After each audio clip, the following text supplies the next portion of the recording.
7 మంది పిల్లలు ఉన్నారంట. ఒక ఊళ్ళో ఒక రాజునంట.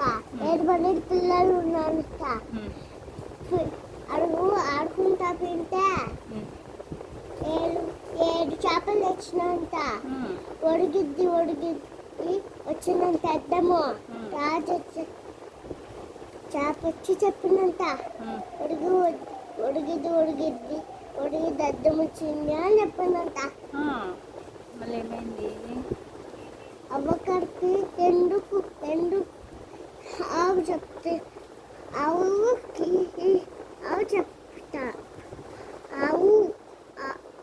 అవ్వ గడ్డి వేయలేదనిందంట.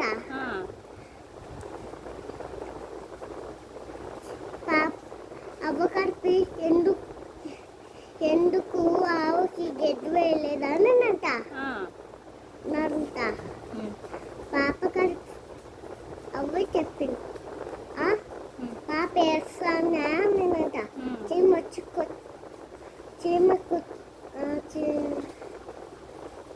కొట్టినంట. చీమ కలిపి ఎందుకు పాపను కొట్టావే అని చెప్పిందంట.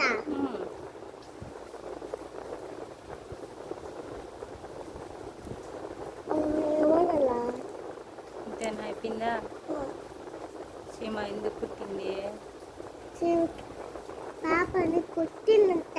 ఎందుకు? ఎందుకంటే బంగారు పొట్టులో ఏలు పెట్టేసింది. బంగారు గుట్లో ఏలు పెట్టేసింది. కుట్టేసిందంట.